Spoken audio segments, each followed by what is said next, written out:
Yeah, that's it.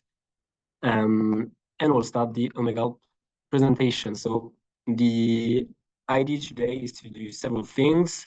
To remind you that this presentation is part of FlexRecon, obviously, and part of the WP6. So I'll just remind why is it part of this work package.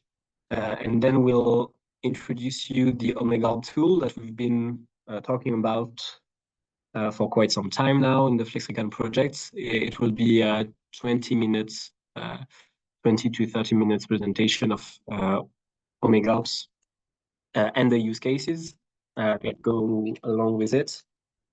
We'll also introduce you to the graphical formalism we're using with OMEGAlpes and how we can sort of co-construct energy models.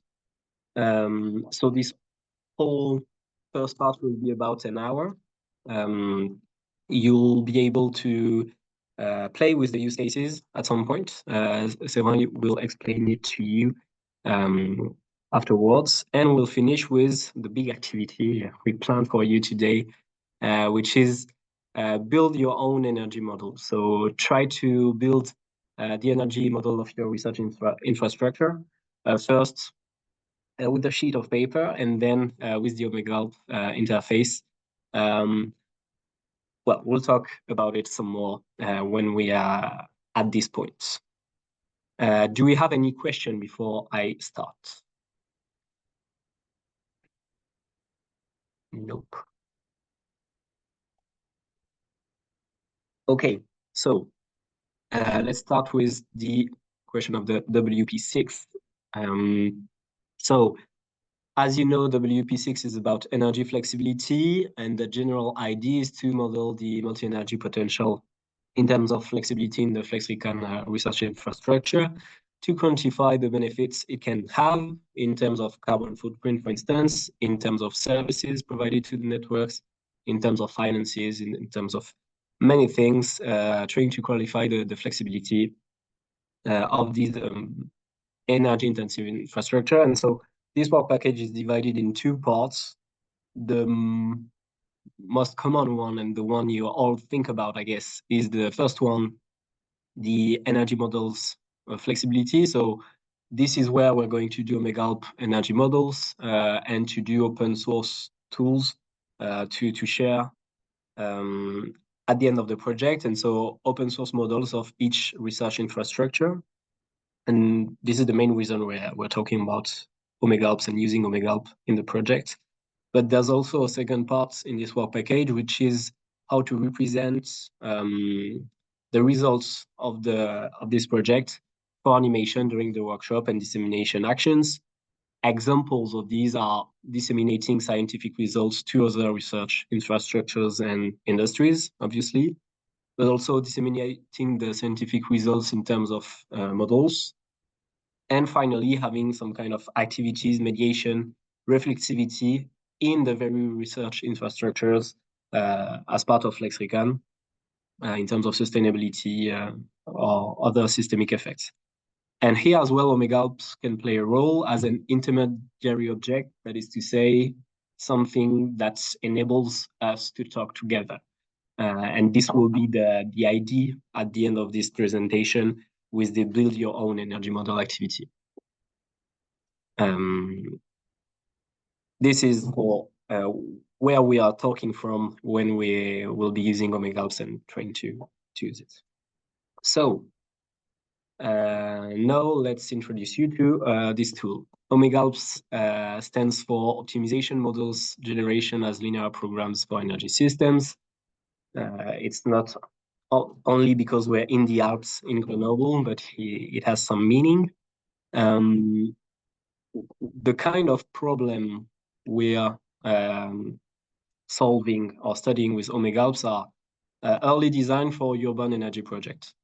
So we are really at the urban scale. We are not doing national scale energy models. We are tackling multi-energy systems and involving new stakeholders such as communities, energy communities, stuff like that. And so early design, that is to say that we really have a lot of design variables and control variables when we are formulating our problem.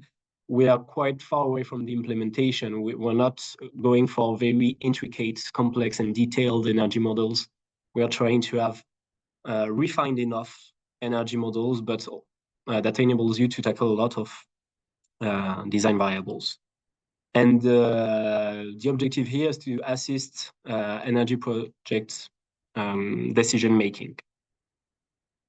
To do so, there are sort of two methods in terms of energy modeling. You can have simulation, that is to say you have your initial conditions, you run your model, and you have the evaluation, the results of these initial conditions. What we are doing is rather optimization, that is to say you have an objective, for instance, minimizing the costs. You have constraints, for instance, the maximum power of this transformer is 1 megawatts.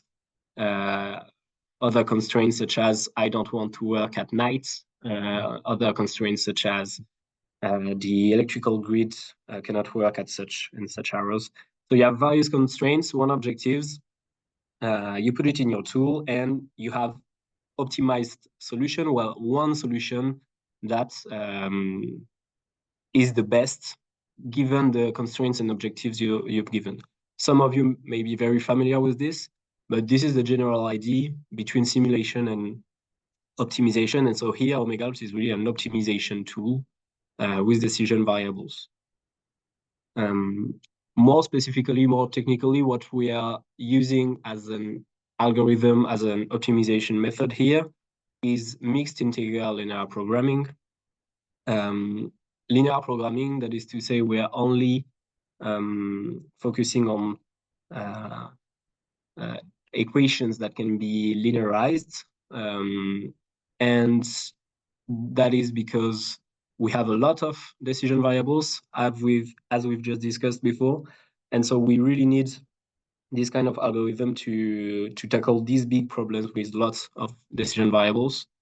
Mixed integral, that is to say, we also have binary variables to represent the actual physics of the system. For instance, is my thermal storage full?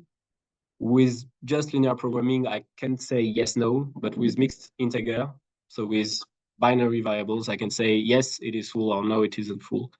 These enable more refined modeling of the system. And so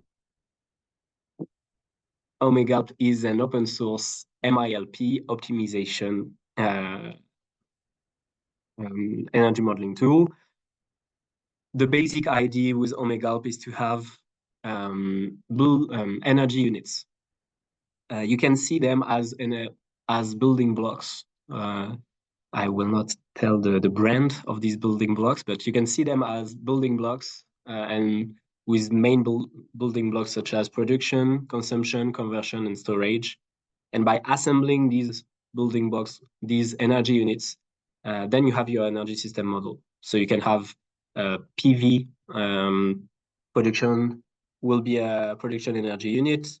The research infrastructure itself can be either a consumption unit or a conversion unit between electricity and thermal energy, for instance, stuff like that. We also carried out more research to represent the areas of responsibility of these energy units. So this way you can add the objectives, the constraints of all the stakeholders. And so if you want to see how do we go from the data to the optimized results, basically you give your district data, your objectives, your constraints to the tool. The tool is coded in a language called Python. Then the Python code translates this into a MILP solver format. You use a solver, either an open source one as CoinCBC, either other ones as Gurobi that is free for academic purposes, or as Cplex that is not free but that is quite good. And then you have your optimized results. And so that's the way it works. If we look into what's inside OMEGAlpes, I'll quickly show you. What's at the center is the energy package, where you can see the energy units that we've just talked about. So the building blocks, production, consumption, storage, conversion. We also have general features on the right-hand side with all the translation elements between Python and the MIL solver format. And what I've introduced you to is the actor package to introduce the areas of responsibility. We're also developing graphic interface that will manipulate in the end, and an Exergy module.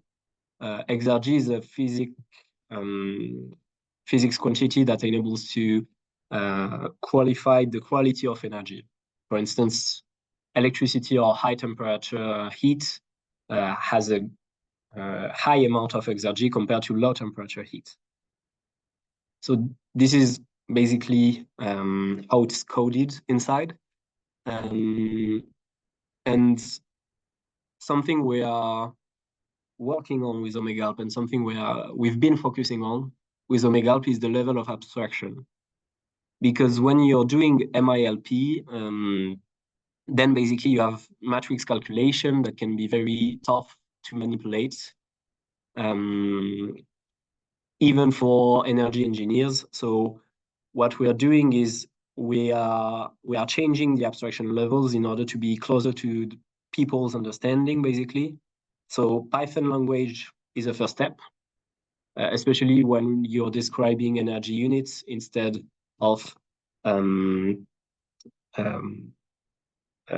formulation. But with the graphical description and this very object-oriented with the building blocks vision, it's very close to the stakeholders' understanding.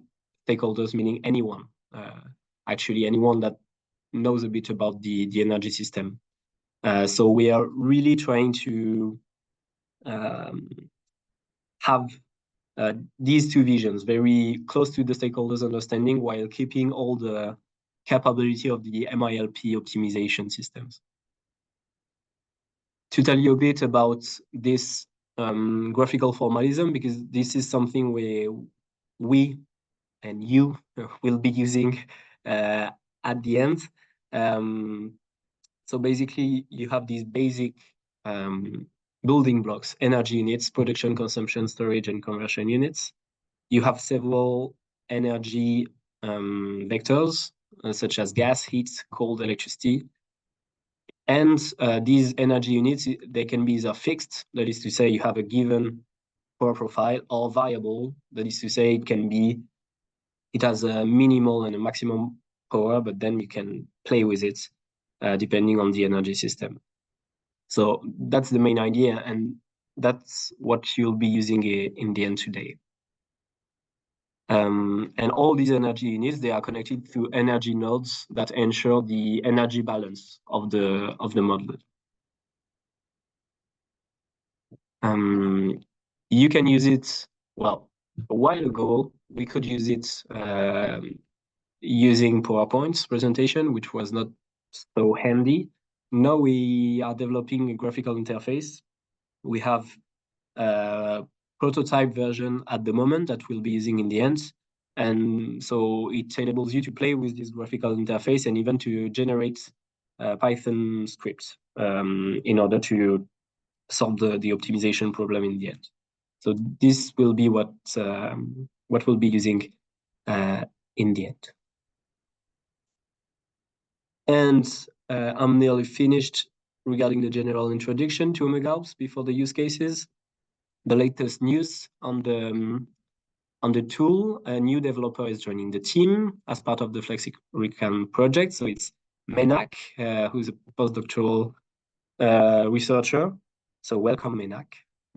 And we are very glad you are in the team now. It will be of great help for OMEGAlpes. To share with all of you, we'll have a big OMEGAlpes development meeting tomorrow. So I think it's really thanks to Menak that arrived a few days ago. Oh, thank you, Sacha. we have a production version of the graphical interface that will be releasing in June 2025. And tomorrow we'll be mapping OMEGAlpes current use in France and abroad and releasing the latest OMEGAlpes version. That is for the general OMEGAlpes presentation. This is an open source tools with the community of users and developers with examples. And we really focused, as I was studying, on the levels of abstraction, but also on the open source development. So this is something we've been working on, and it enables to have a trace to capitalize on all the experiences and the examples we are developing. So this is also something we are working on. Before we go to the use cases, are there questions? Something that is unclear while I was presenting? I know it may be a bit difficult to get in a few minutes, but if you have any question.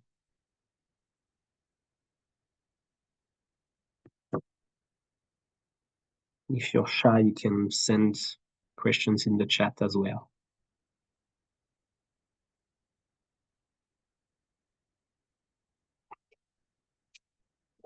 Okay, let's move on then. We'd like to present you a few use cases because it's easier to understand what this tool can do with examples rather than the general presentation. Basically, we are doing, we're studying use cases from the building scale to multi-building district scale, as I was saying, not national levels, but it can be multi-building and also a given building. And most of the research we're doing is on preliminary design, early studies. We're also doing MPC, so model predictive control for the operation, for instance, of electric vehicles and elements like that. The big example I'll show you is the LNCMI one that you probably all know about. And if you don't know about it, you'll know it by next week in Grenoble. So generally speaking, we have on the left-hand side the LNCMI itself with a magnet power of 30 megawatts of electrical consumption in the magnets, and everything is cooled using the water from a nearby river called the Drac, and then this excess heat or waste heat is rejected into the Isère River because we are at a confluence. I think we can say this in English, hopefully. Confluence of these two rivers, the Drac and the Isère, you'll be able to see it by yourself. But in this very district as well, we have a district heating network operator that is providing heat to the people and also to the CNRS, that is to say, to the site where the LNCMI is. And so the general idea with the waste heat recovery project would be to connect these two with a waste heat recovery system, a thermal storage, and a heat pump. So I'll not go into the details of this use case, but this is the general idea. And so we are able to model this using OMEGAlpes. So sorry, it's not the same way of representation here, but it's the same idea. We have the LNCMI on the upper side of the picture. That is a conversion unit between electricity and heat. Actually, the LNCMI, the magnets are converting all the electricity into heat. And so this heat, either it goes as excess heat into the Isère. Isère, we can recover it in the thermal storage or in the heat pump. The objective here of this energy model is to minimize the production from the district heating network operator in order to provide heat to the district.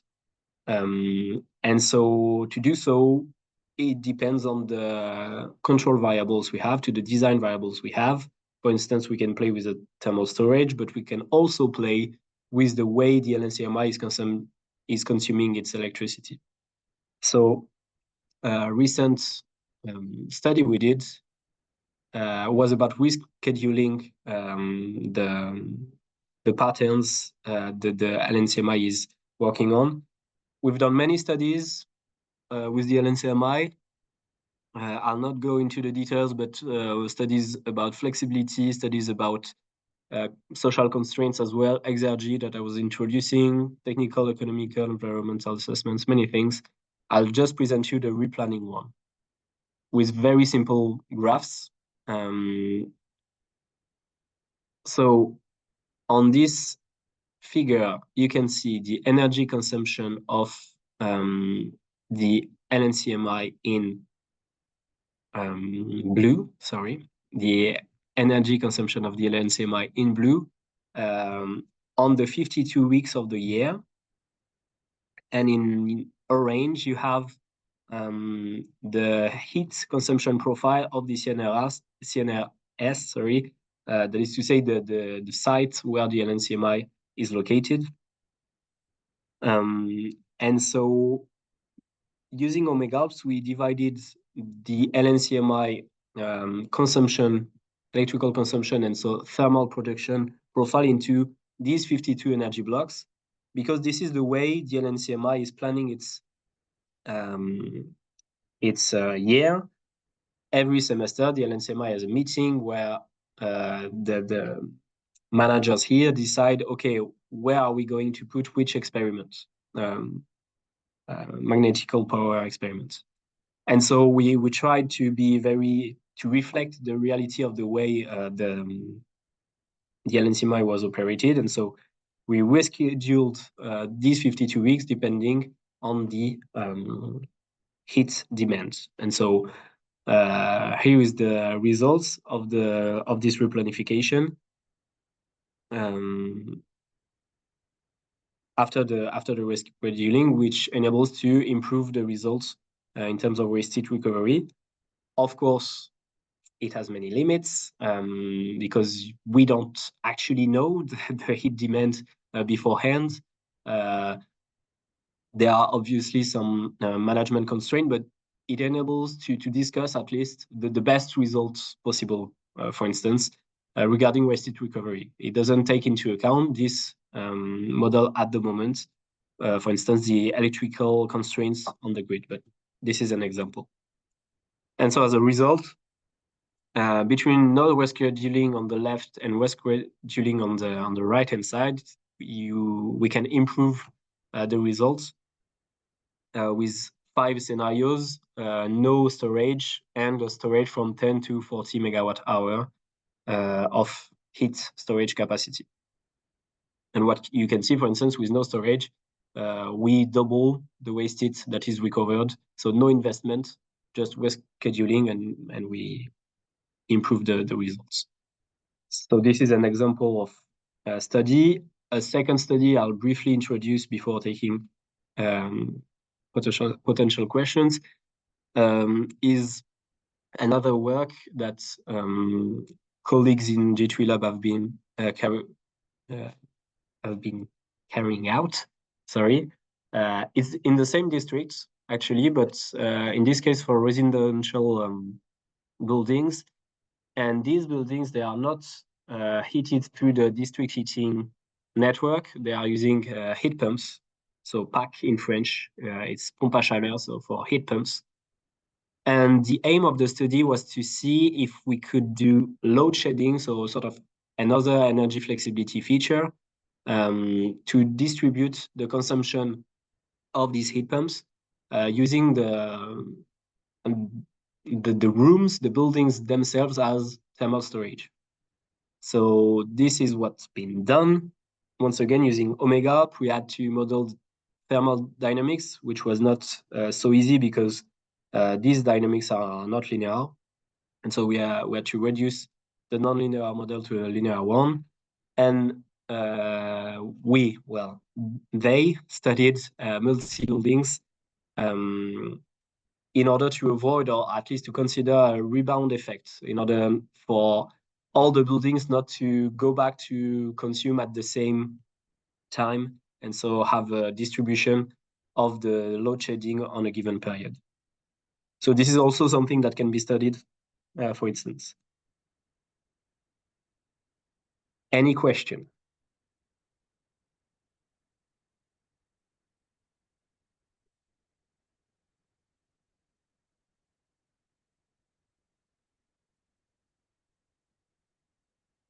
I must be very clear, but it feels a bit lonely.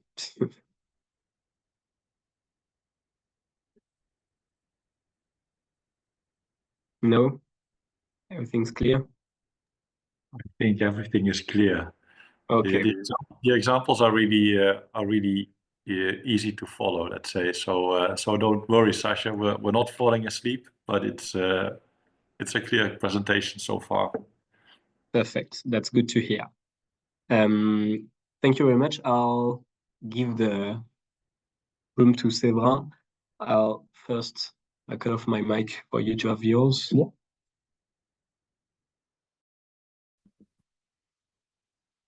Hi everyone. Alors, il faut que je fasse. Et tu peux mettre ton son, s'il te plaît. I hope you are hearing me well. So here I will just introduce you to what a notebook is. Sacha, if you can switch, which is a very effective work and educational tool. Basically, a notebook is a type of document that combines executable code like Python and explanatory text in Markdown cells. It allows you to present models and write code and simulation in the same documents. So in this example, for example, so you have the explanatory text. You can illustrate them by graphs. And in the same documents, you have interactive code blocks where you can put your code, execute it, and then it gives you back the output of your code through codes or graphs too.